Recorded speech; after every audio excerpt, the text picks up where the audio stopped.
This Swedish girl fell in love with a Thai fisherman. But are they really happy after 23 years? A young and beautiful girl from Sweden went to Thailand on vacation and fell in love with a Thai fisherman. They had been together for 7 months and were extremely happy. Unfortunately, they had to separate. So what happened to them suddenly? Jinette was born January 15, 1969, in Lulio, Sweden. She had a normal childhood. With a passion for travel and seeing different cultures, she traveled alone to the Phi Phi Islands in Thailand in 1992, at the age of 22. While wandering around the island, she accidentally saw Sully, a local resident, who was relaxing under a tree. And to her, he was a real jungle boy. Sully was remarkably handsome. The two looked at each other, smiled, and fell in love right away. Sully was always by Jinette's side during her trip. The two explored the island together without being restricted by language. They even purchased a second-hand long-tail boat, and began taking people on snorkeling trips. They spent 7 months together, enjoying wonderful and romantic times together, and their love became stronger. Unfortunately, Jinette had to return home because her visa was about to expire, but she assured Sully that she would definitely return. Jinette returned to Sweden, and discussed her unforgettable love with her family, hoping for their support. Unfortunately, her parents were strongly against it. Jinette cried at home for 2 weeks before she found out she was pregnant with Sully's child.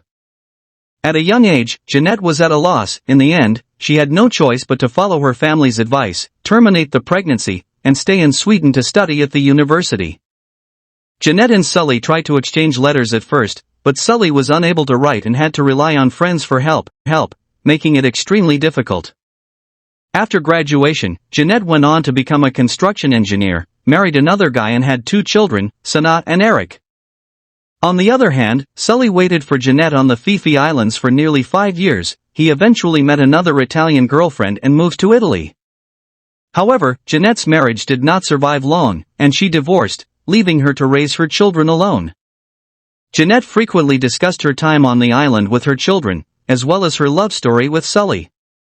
When news of the Tyson army reached Sweden in 2004, Jinette looked for Sully and his family in all of the film clips and photographs from the affected areas.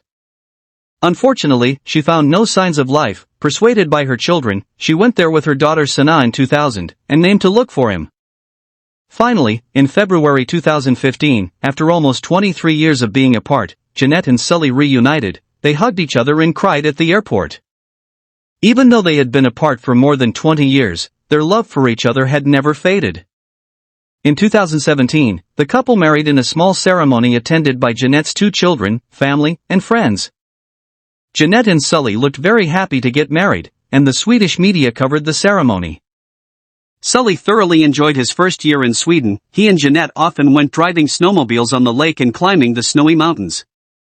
They traveled together and went to many places in Sweden, making him really happy. However, after that, things turned out to be difficult for him. He had to attend school to learn Swedish, and then he had to go to work. Sully struggled to adjust to the chilly temperature in Sweden, and his anxiety over the unfamiliar environment created emotional suffering for both him and Jinette. Jinette's daughter encouraged her mother at the time, saying, "Mom, go to Thailand with your husband, you can live there, but he will pass away here." So Jinette decided to quit her job in Sweden, sell the farm, horses, and house, and move to Thailand with Sully to start a new life. After returning to the Phi Phi Islands, they settled into life as a family on a boat. The project is truly thriving. Even in their 50s, their love is still as strong as ever, having stood the test of time. They continue to kiss and dance under the sunset, just like the boy and girl who met 32 years ago.